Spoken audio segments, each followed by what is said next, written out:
Ugh, Hey, folks, we are live. Welcome to SVT Time. what's I up? am sick. I am sick as a dog. I'm just going to say it right now. Oh So man, I sound horrible, but man, I couldn't miss it. This is SVT Time. It's Tuesday. It is the last episode of 2026, 2025, 20. What year is I it? know. We're almost Fucking there, cold bud. medicine. Cheers, bud. Cheers. Dude, I'm Where's I'm my? still a teenager with Oh, Batman mugs. Can't I got tea nothing. I got nothing to drink. I'll give you a baseball. How's that? time.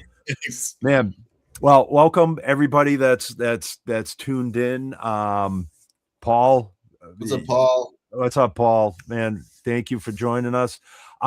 This is really we don't have any special guests today other than myself and Dom. And yeah, it's kind of a 2025 recap. Um, we want to hear from everybody about what were some of your favorite moments of SVT time this past year. Um, Favorite uh, moments in the base world too. what's You that? know, D? just favorite moments in the base world. Favorite Yeah, that came out don't have to be Ampeg. yeah. Just It does not have to be Ampeg. We want to hear you know, name some artists that you guys want to see for 2026, so we can start lining them up. So we have the NAM show here in the U.S. on next month in January, and that's usually a good time for me to start wrangling a bunch of artists that I run into at NAM and get them lined up for SVT time. So, yeah, let us hear some artists that you want to talk that you want to see. We also want to hear from everybody, and I know we've touched on this a couple of times in the past. Um, Products. What do you want to see for products? yeah. Like what are you guys seeing like in your world as a bass player? What would be like what would make your life easier? What would make your life cooler? Or what would make your life not so cool? Like some of the things that we currently do. Yeah. So yeah, we want to hear that stuff. This Dom and I are the direct line to to products and product development. So we definitely want to hear this stuff. Would We lo- you Great suggestion, Paul. Would love to get Tony Franklin on. That'd be cool. Oh, cool. Yeah. All right. All right. Yeah, I was going to say it's probably been, it's been over a year since we had Tony on. So, um, in fact, yeah, it's been well over a year since we had Tony on. So we could get Tony back on board. Um, been talking with a few other surprise. I won't say who, but we are working on some new artists coming on and some previous folks that were very involved in the Ampeg family from years past that have shown some interest in coming on board too and talking about the history of the brand. So, but also the other thing that Dom and I wanted to talk about, and this is kind of funny, but not funny, but we wanted to just kind of address some rumors or some not rumors, but just some comments that have come in over the past year on some of the social websites and social Facebook groups, and um, not to open up a can of worms either. Obviously, we're not here to start arguments or anything like that, but we just want to address some things that we've seen on some social groups that we kind of sit back and go, you need to get your facts straight. And who better to get the facts from than from the brand itself? Um, We so only yeah, speak facts ever. what's that? We only speak facts ever. We only speak facts. We can only speak in truth. That's right. But Yeah. That you just opened the door to so many different things that I could address. So, what specifically yes, do you mean? yes, yes, the can of worms has been Yeah, opened. I'm like, which one is he talking about? But I am going to address here. So Haji, actually, Brian Beller, great suggestion, Haji. Thank you. I will reach out to Brian. Well, That an is that is A B pedal would be cool. we have these old. They just, I think, Dino, correct me if I'm wrong. They only made them internally for like Portabase, old Portabase stations or something like that. But we found these old switchers that are like speaker and amp switchers that we use for demos, and they're a prized commodity, at least internally. But I wonder if would any of you actually use that if we had, let's say it's like an 8-way switcher where you have 8 amp heads you can plug in and then 8 cabs. I'm going to be right back because I'm going to go grab one to show Okay, everybody. Yeah, we use these internally all the time. It's really great to show, especially like something like the Venture line to people. Like if you come by our NAMM booth, last year we did it. I'm sure we'll be doing it this year, where we were demoing. You can hear all 3 heads, and then we can like just feed that into all the different 6 cabs of the Venture lineup. You can just instantly hear the difference in all the cabs. It's really, really useful. But there's also, a minuscule amount of people, maybe not. Bass players are kind of like hoarders of gear, but people that would have like more than 5 or 6 cabs to where this would even be useful. But maybe I'm wrong. Chime in if you like this idea here. So Dom is referring to this. Now, we made a 19-inch rack mount version of this same thing. But this is the portable one, and I know I'm missing a knob cap here, but this is actually, I bring these when I do a demo or an in-store appearance. I usually bring this with me because it's a little more portable, but it's basically you have 8 inputs on the back for the amp and then 8 outputs for the speakers. So you can plug up the 8 heads in here and then switch between any head. And the only disadvantage to this is when you switch from head to head, you physically have to unplug from one amplifier and plug into the other, but there's ways around that. You could do that with an HX Stomp. Yeah, we basically have HX Stomp going into, at least on our Venture setup or our SVT setup. We have it coming out of both outs and the send, or I'm sorry, and the return. Nope, the send into there. Yeah. And if you're at the booth this year, we just released a video that's an 810 versus the VB88 comparison, where it shows the frequency response of both cabs, but it's much more effective when you can hear this comparison in person. So come on by the booth and we'll be doing comparisons during this this NAMM show. It's really, really cool to hear both, because obviously the 810, it's a legend, and it's for great reason, and it still sounds incredible. It's just kind of, you can hear per your taste which one you'd really like to go with. In that format, it's really easy to kind of switch between the two. Hey, I just want to address something here. Fern Cardenas is saying the video looks like a reel and not full size. And I think that has, Aaron, I think that has something to do with, we're trying out a new format here where we're broadcasting in 16:9, but we're also broadcasting in real size. I think that person is on YouTube. Yeah. Oh yeah. He is on YouTube, and it's showing up as a reel. So I don't know if we can fix that or not. Oh, you can also watch here, Ampeg TV. Okay, cool. I wanted to. Dave had a great suggestion of a revised version of the SVT 3 Pro. Curious what specific features that you would want in a new SVT Pro. Or would you want it, the 3 Pro does live right now and exist in the world, but in certain regions, based on new safety standards, it can't be sold in certain regions. At least, I don't know if it can be sold. I think it's on used markets here and there. Yeah, because and that was, in fact, that was actually one of the comments that had come up in one of the social posts about the 4 Pro and the 3 Pro and the 7 Pro, and are they discontinued? Are they not discontinued?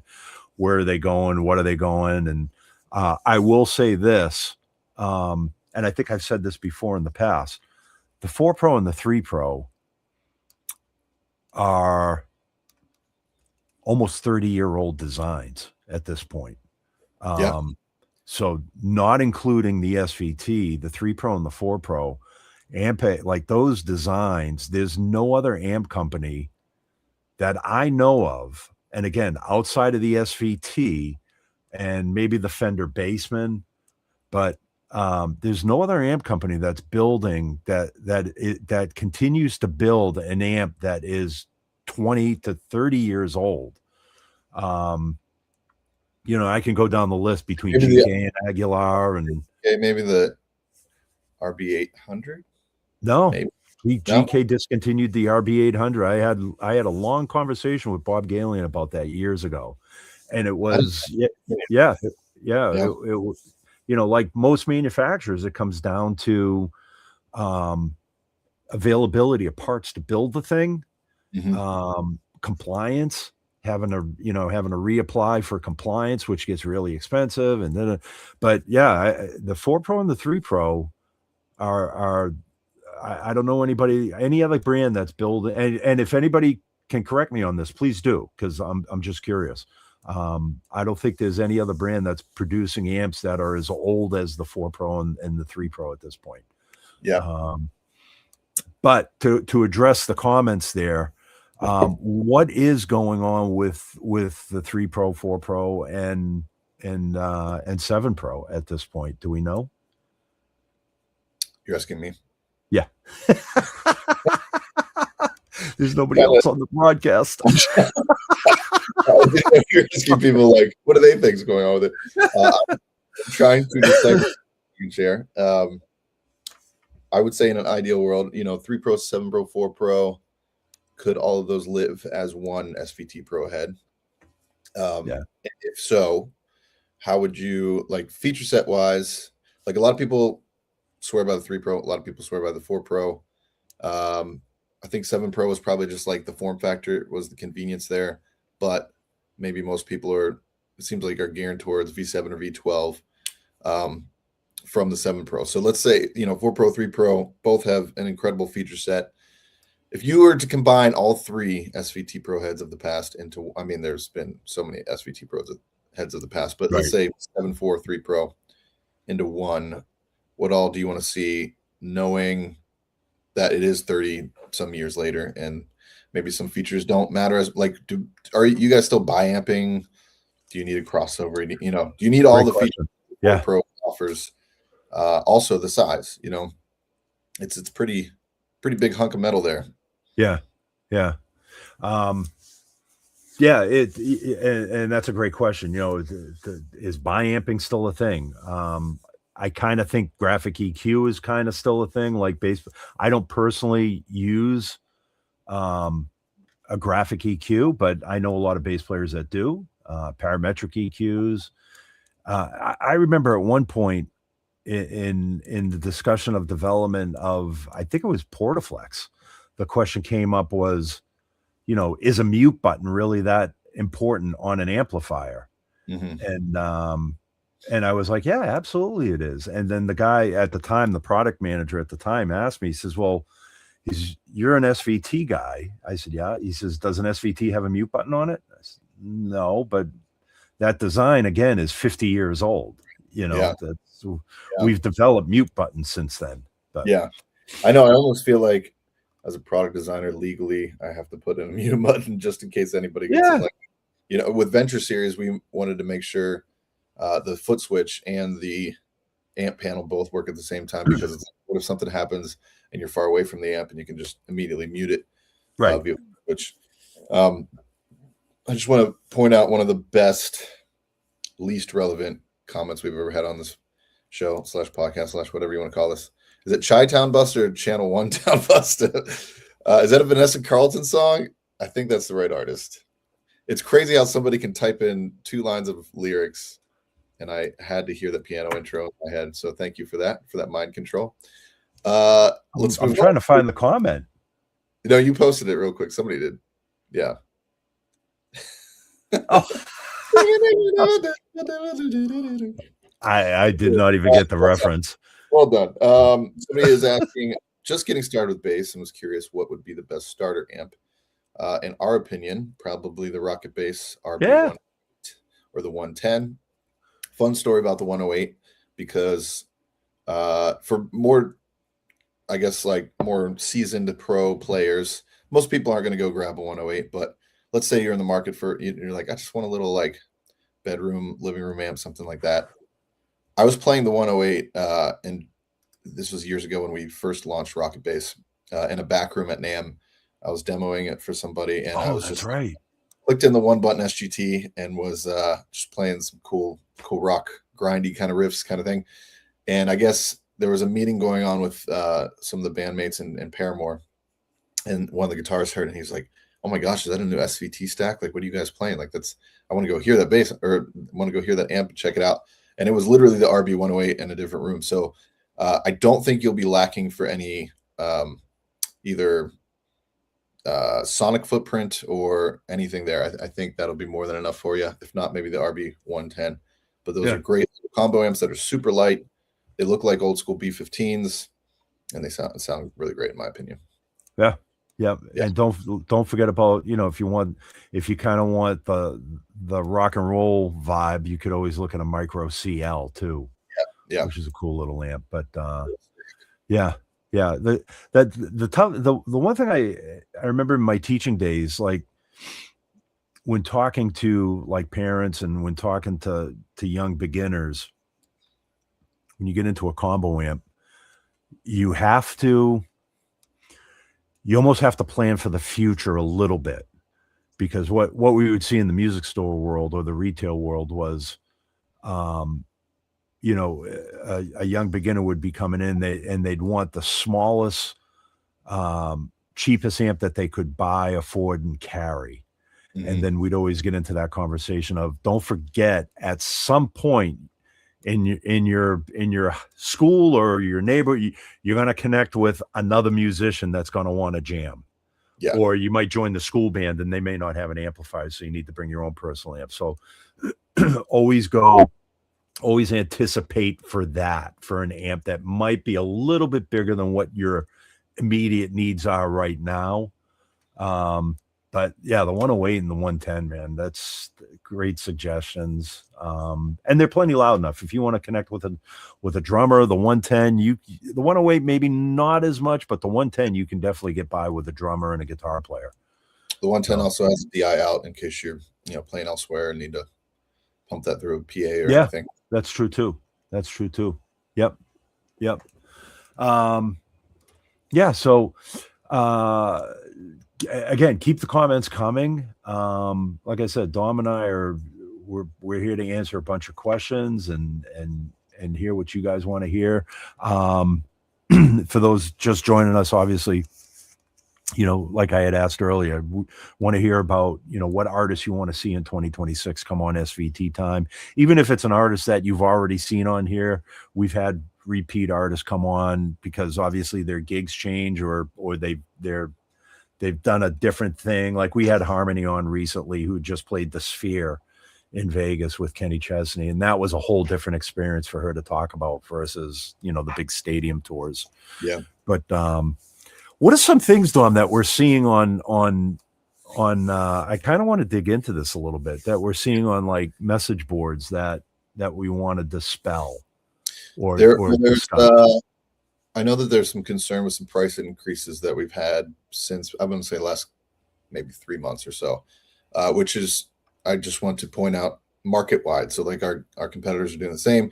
You might see this outside of the music industry or instruments industry, mostly due to tariffs. Obviously, we have a bunch of new tariffs this past year that were enforced on a bunch of different regions of the world. So I know a big concern were people saying like, wait a second, why is Heritage, which is, made in America, why is that increased if, tariffs shouldn't apply there? But there's only 3 tube companies in the world, or 2 manufacturers in the world, probably. Yeah. Maybe 4. And pretty much none of those are in the States. So let's say the 50th anniversary SVT, for example, it's got 14 tubes in it. It's a bulk of, the materials of the amp itself and a bulk of the most expensive ones. And then, you get hit that with tariffs, 14x. So obviously a lot of we're trying not to pass on as much cost or pass on the least amount of cost to our customers as we can. But even the American made stuff, we got to ship in parts and, imported components basically, because those are made in the States. So we obviously, it's not ideal. We're trying to strike a balance between, increasing costs to keep the lights on, and then also, there's minimal, hopefully, that's passed on to the customer. But I just want to clarify that in terms of the Heritage family. Yeah. Yeah. I know. Speaking of Heritage, I know there was a comment about the price of not the Heritage heads, but the Heritage cab, the 410 HLF. Hmm. And again, it speaks to, you know, yes, it is an American made product, but we source our wood from Canada, sometimes from overseas. The speakers are US made eminence, but the materials that go into those US made eminence drivers are also sourced. So eminence prices go up exponentially. It's this trickle down mess, if you will, Yeah. that I don't want to get into socioeconomics or anything like that because I know nothing about them, nor do I want to talk about them on a base podcast. But yeah, it just becomes this mess of, it's easy to point your finger and say, Ampeg's raking in the bucks on this, and it's like, no, we're not really. Like we're trying to absorb as much of our costs as possible, but it literally, when you really think about it, it's like it comes down to just raw materials. Yeah. Neodymium magnets, for instance, is the one source of neodymium magnets is controlled by China. That's just the long and short of it. That's where the world gets 99% of its neodymium. It's which is a rare earth. And unfortunately, bass speakers are a small commodity for neodymium use. I mean, we're talking headphones, cell phones, electric car, like everything else that we use in today's technology. Chances are there's some element of neodymium that's being used. So bass speakers, like, they don't care about bass speakers. They're like, yeah, we'll sell you our scraps so you can manufacture it. And same thing with tubes. Like the tube manufacturers, they don't care. Like the only thing that's keeping the tube industry alive right now is the small faction of guitar amp and bass amp builders that are buying tubes. And let me clarify this too. The military. Militaries, the military, all from all different countries, they still rely on vacuum tubes as a backup to any kind of EMP, electromagnetic attack, or anything like that. So they don't care about the music industry or guitar amp manufacturers. It's like, yeah, we'll sell you some tubes, Yeah. So, yeah, and Paul's saying labor costs too. It's labor costs going on.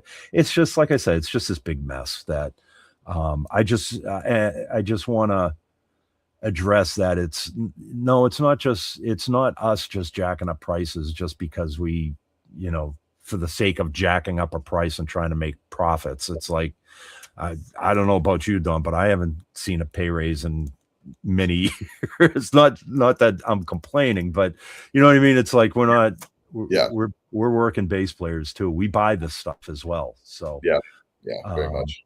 Yeah, so that's just kind of what it comes down to, really, guys. It's everybody's affected by it, and it sucks. That's the only way I can describe it. Is it just sucks that's what it is. But trying to think of some other things that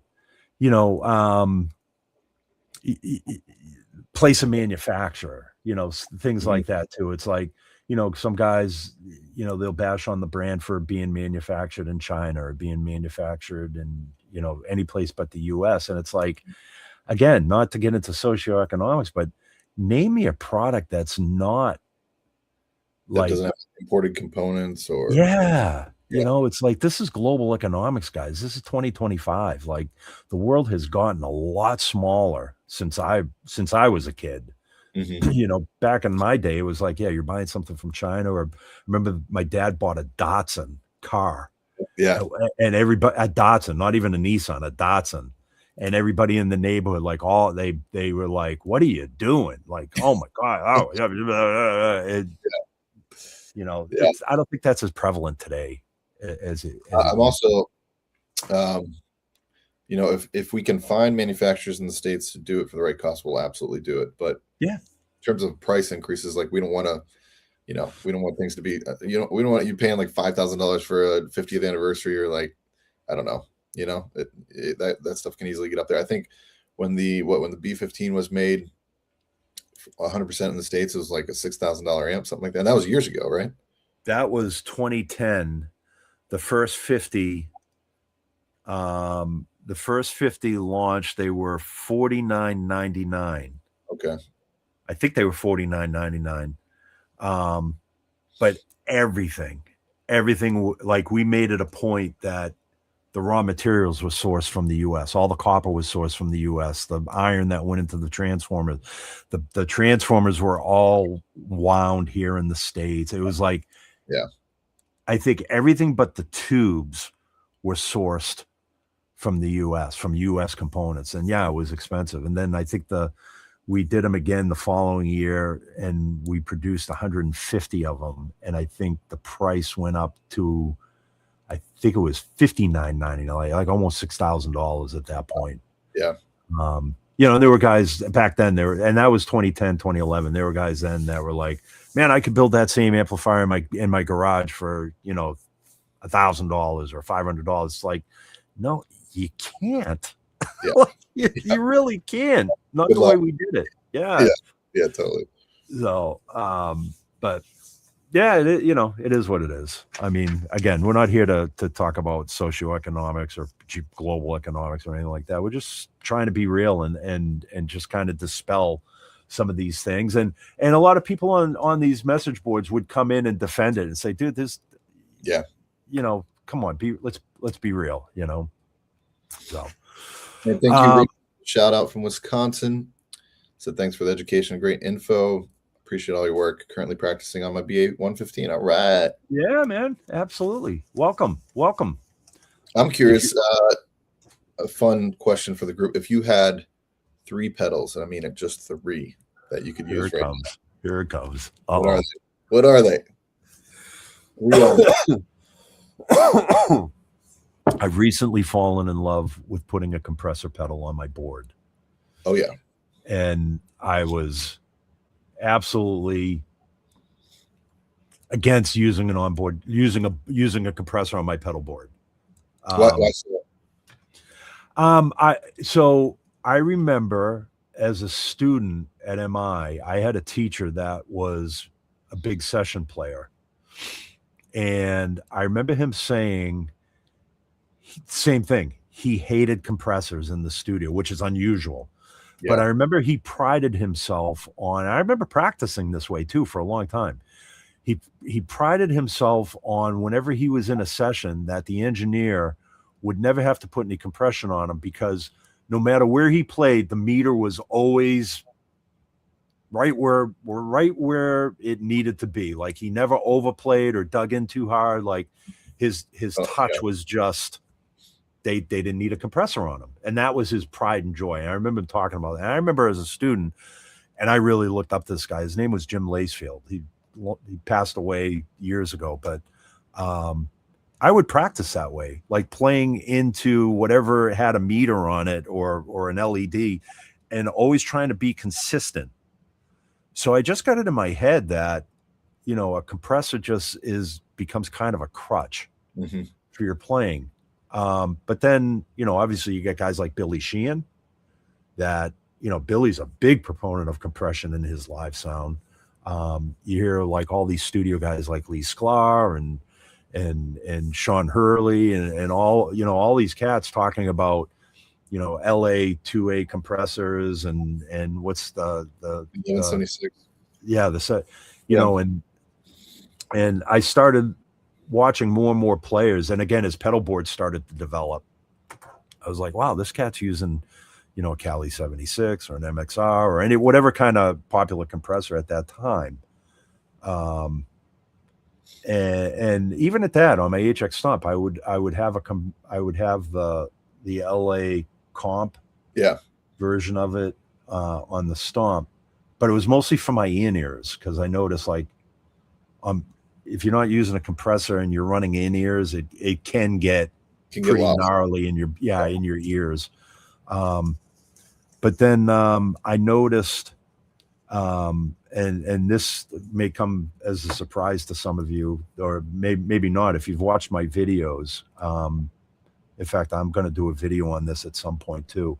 I have a condition called essential tremor where my hands shake. and it's becoming progressively worse. I take medication for it. I watch my diet. I exercise, but it becomes progressively worse. And I noticed a compressor on my pedal board kind of masks some of the uneasiness that if I'm having a bad day with my hands, some days I have good days, some days I have bad days. If I have a gig on a bad day, the compressor comes in really, really handy in controlling my unequalness on my attack, if you will. Yeah, I got you. Yeah.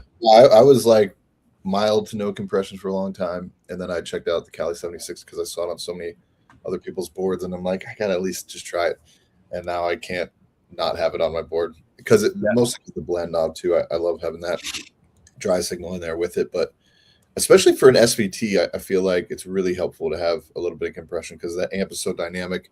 It's like I remember Rudy saying, his first time on the SVT, he's like, "Whoa, this is like a beast you have to tame almost." It's like it'll really amplify like all the inconsistencies too. Yeah. So that to me is a little helpful. And that was part of the other mystique. Like I would always think, well, I always play through an SVT, which has natural tube compression. Yeah. So why do I need another compressor? But you said exactly why you need another compressor, for that reason, to kind of reel everything in. And I was using like, at the first, I didn't know how to use a compressor. I didn't know what the controls did. So anytime I would dial in a compressor, I was like, man, that sounds awful. Like it's killing my, it's just squishing everything. So now that I have an idea on how to use a compressor and what all the knobs actually do. Haji just commented here too. He's like, yeah, Billy Sheehan loves compressors so much he named an album after it. Compressor. I remember that album too. Yeah, and his stuff, like of all, I would say like all bassists that their bass is like really cutting through the mix. I would put like him, Geddy Lee, and maybe Flea in that category. And those are all, I feel like, heavily compressed tones but you're never going to not hear them in the mix. Like they're sticking out there. Yeah. Paul's using the SGT, the Big Muff, Pi Deluxe, and the Venture V7 comp. Nice. Yep. And I like the compressor on the. Yeah. Go ahead. The Venture compressors, the onboard ones, a lot of people are like, man, it's just a one knob compressor, give us more. But my mindset behind it was, it's really nice if you don't have a compressor to just use that as maybe like you're probably using the LA2A on the stomp where it's like end of your tone. It's kind of just there to just barely take away any like spiky transients or anything like that.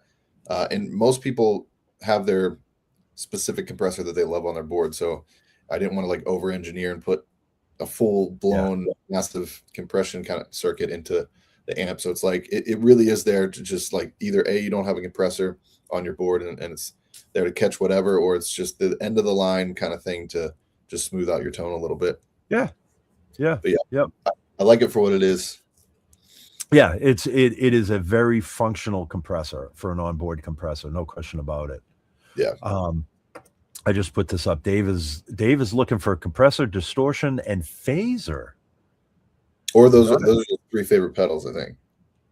Oh, okay. But I do have a question on the phaser because I went through a phase of tracking, of like only ever tracking with a phaser for a very long time. I kind of want to get back to it. It really does like widen out the tone. I'm curious how you're using it mainly, Dave. Are you like, just barely a little bit of mix to kind of like widen it out a little bit, or are we getting really funky on the attack or what? I feel like phaser's underrated these days. So I don't know if anybody can answer this. What is the technical difference between a phaser and a chorus? Like we know what a chorus does. I know a chorus takes your signal and choruses it. I guess I don't know what a chorus does. Scratch that. Anybody that can... How does a liquefier work? Exactly. I can explain how the liquefier works. So the liquefier is a dual chorus. Dual chorus, not even a dual bass chorus, it's a dual chorus. It's a dual chorus. Yeah, I mean, we were going to call it a bass chorus, but then we were like, we're alienating 75% of the market because it is actually a really good guitar chorus pedal. Yeah. But what a dual chorus does is, so a chorus pedal will take your signal and replicate it, and you'll have your direct signal, and then you have your chorus signal. If you look at a chorus signal, it kind of looks like a squiggly line. What a dual chorus does is it takes that direct signal and times it by 2. So you have one chorus that's going like this. You have a second chorus signal that is counteracting. So as one is phasing in, the other one is phasing out. And they're kind of intertwining with one another. And that's why, like on a single chorus pedal, when it phases out, you lose that bass response. And then when it phases back in, you get that bass response. That's why, like, from what I understand, a lot of single chorus pedals they work for bass, but not as well. The dual chorus, as one is phasing out, the other one's compensating by phasing in. So you don't lose any of that big fat bottom end with the liquefier. And with any dual chorus, there's a couple other dual chorus pedals out there that I can't remember the names, but that's how a dual chorus was explained to me. And if you turn the rate up fast enough on the liquefier, it actually turns into almost like a vibrato because those two signals are interacting with one another so quickly. It actually does sound like a vibrato. But it's a great guitar. A lot of people don't realize, man, that's a great guitar chorus pedal too. It's not just a bass chorus. So if that's what a chorus pedal does, what does a phaser do? Because it is definitely a different sound, right? Between the phaser and the chorus. Yeah. You know, I want to say chorus is mostly like an LFO situation where phasers may be doing some high filtering, comb filtering kind of thing. I don't know. Should know that. Dave uses the EHX Small Stone after the Seymour Duncan Studio bass comp and before the Jam Rattler. I don't know what the Jam Rattler is. Yeah, what is a Jam Rattler? Cool. For some pick work and some intros. Okay, so yeah, so you're kind of getting that attack, the phase attack. I love that. Yeah. This great Doobie Brothers songs with, like, I feel like picked phaser. I'm checking out the band. And I know we can't get into it too much here, but obviously Ampeg has come out with some really good pedals in the past. Are we looking at doing more pedals down the road? I would love to do more pedals down the road. Yeah, I think I can at least say that we are definitely working on pedals. Yeah. I mean, it makes it makes sense. Obviously, we've got 2 pedals that are in the SVT suite that aren't physical pedals yet. I don't know if there's a chance that those might become physical pedals, but it would make sense. Mark said, "Spill all the beans." Spill some of the beans. I'll tell you what. I know you got that vintage P bass. We can talk. Man has his price. You were just looking at vintage P basses a little while ago, weren't you, Dom? I was, and you get a little sticker shock. Get more heartbroken than anything. Yeah. I remember them being a little less back then. Talk about price increases. My God. Yeah. If anybody has a mid-50s P bass, that's the problem. I like the 50s for under 5 figures. Yeah. Oh man. 53 and 63 are my 2 favorite years. For under 5 figures. Yeah. They're out there. I tell you that it's like they're out there, but I gotta physically play one. Yeah. That's part of the problem. You hear these stories, man. I stop into, like, we in the fall out here in New England, we've got yard sales and barn sales and garage sales. You can spend your entire fall, autumn, every weekend going to garage sales. And when I'm out on the bike, or if I'm out on the bike with Rach, if I see a big enough yard sale, I'm always looking, because you hear these stories about, dude, check out what I just, barnyard find at this, and the guy sold it to me for, it's like buying the winning lottery ticket or the golden ticket and Willy Wonka and the Chocolate Factory. Well, yeah, you never know. Yeah.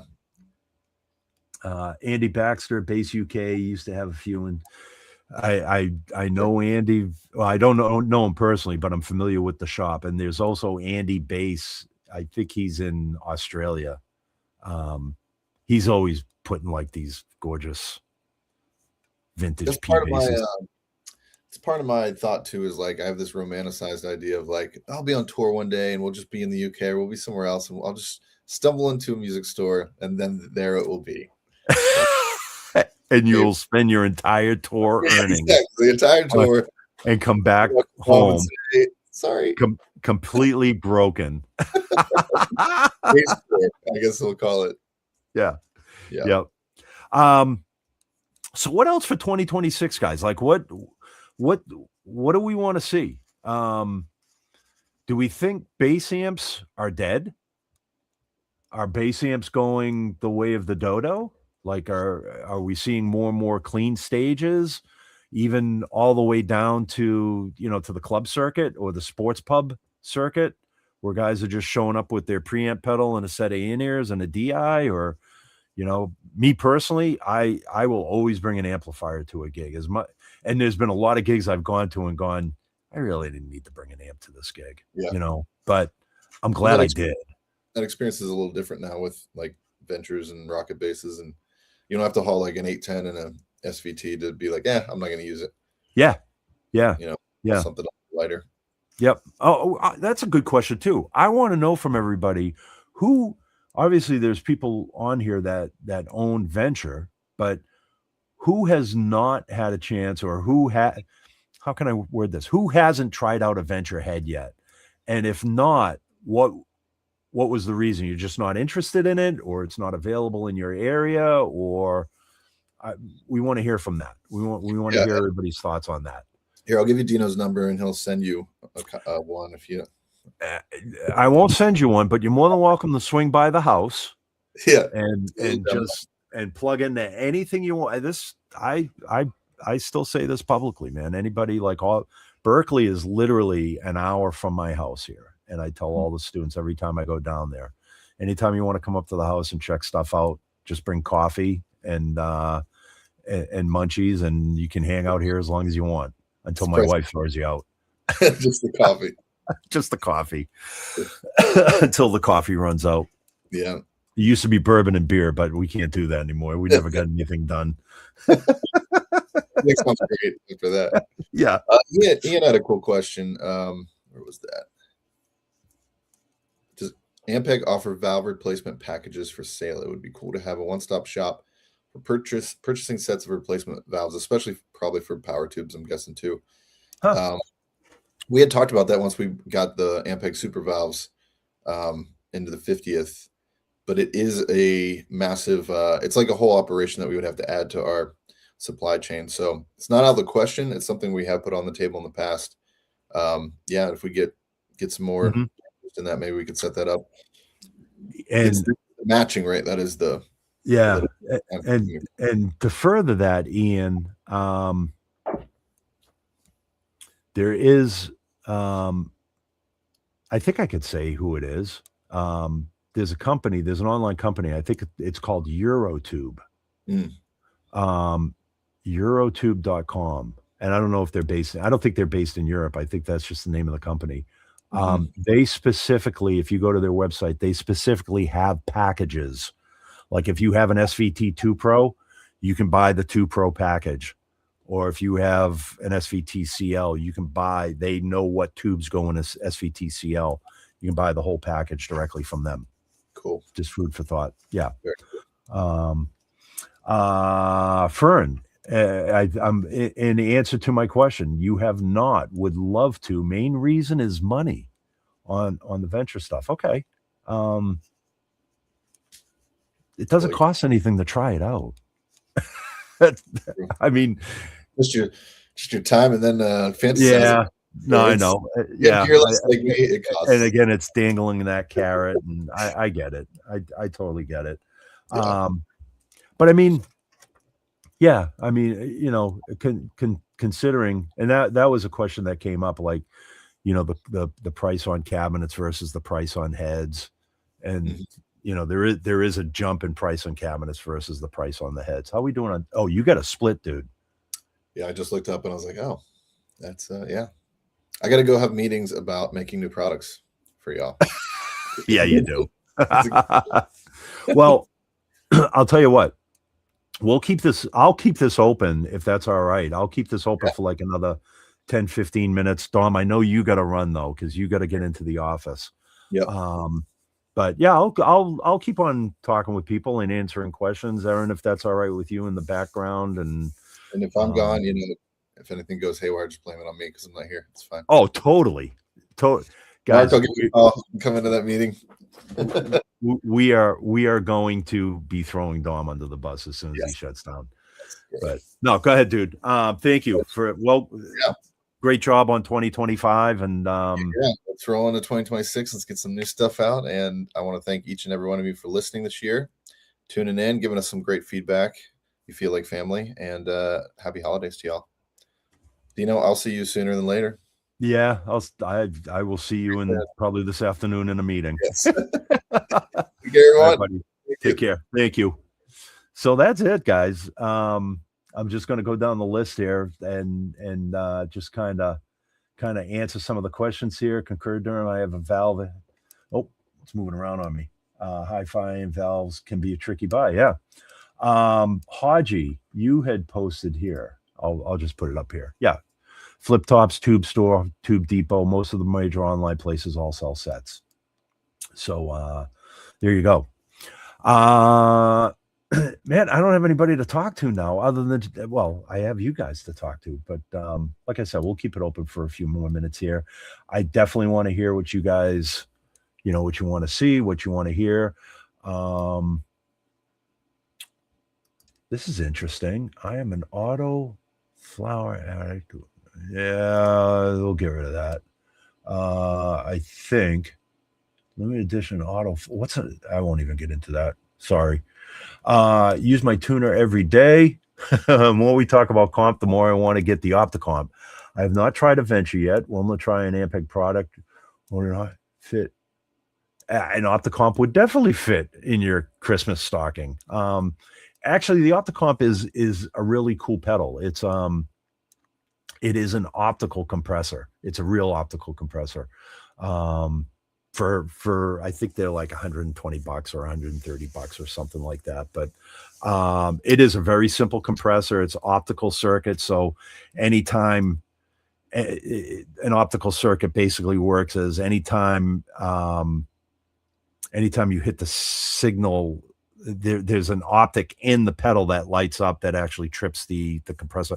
I'm not an electrical engineer, guys. I just kind of know how some of this stuff works and how it affects my sound. So, but yeah, for a good, you know, all-in-one, easy to use compressor, the Opticomp is great. Try the Venture stuff.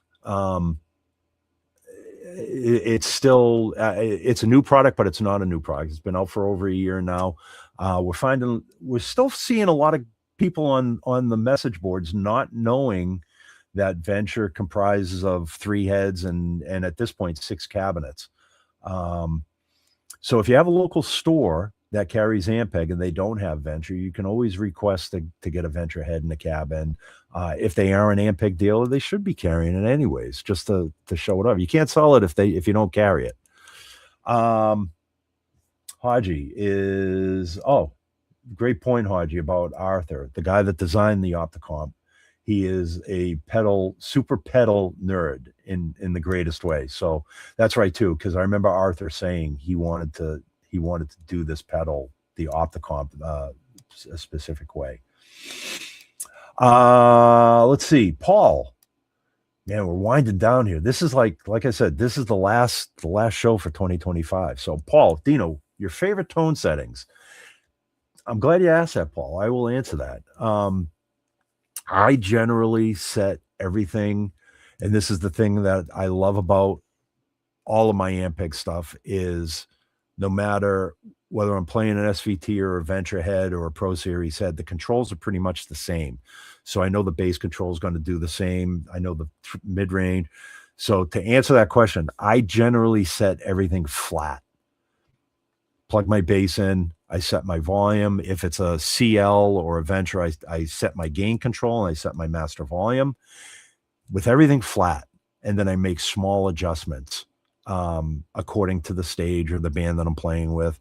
I generally never use the ultra low or the ultra high. That always stays off. I turn the bass control maybe to 1 o'clock, 2 o'clock the most. And again, it all depends on the cab I'm using, but 2 o'clock, sometimes 3 o'clock at the very, very extreme. Like if it's just a dead stage and I need the bottom end. Mid-range, I set at 500 hertz, and then I boost that to about 1 o'clock. And then treble control, I generally leave that flat too. And I don't use any graphic EQ on the Pro Series stuff like the 3 Pro and the 4 Pro. I generally either set it flat or I will turn it off, or in the most useful cases, and this is what a graphic EQ is supposed to do, is I will use a graphic EQ to cut frequencies out of my sound. So if I'm on a boomy stage, I'll search out those frequencies on the bottom end and cut those out to kind of even off the sound. I usually will never use a graphic EQ to boost stuff. I'll always use it to cut stuff. Just to make it easier on the guy running front of house too.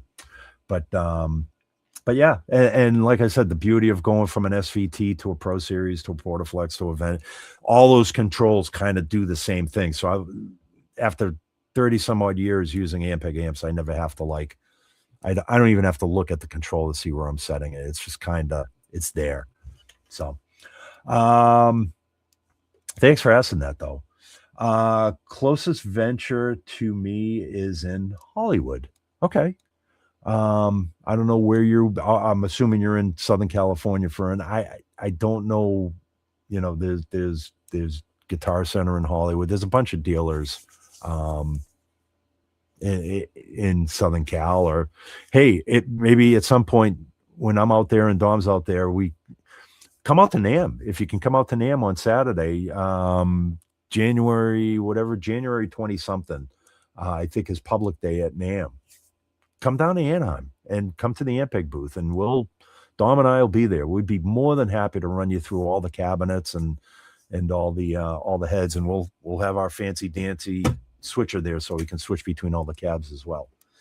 So yeah, guys, we're winding this down. What can I say? It's been an absolute pleasure and an honor to do this every other Tuesday. For the most part, we've had some great artists on. All of my artists are the favorite. I can't say I had a favorite artist because they're all my favorites. I love talking with people and getting their insight, and I love talking with you guys. So I'm going to sign off. Until 2026, I wish everybody a happy and safe and fantastic holiday season. No matter how you celebrate it to the best way possible. And here's to a healthy, happy, and prosperous 2026, everybody. And we'll see you in the new year. All right. Take care.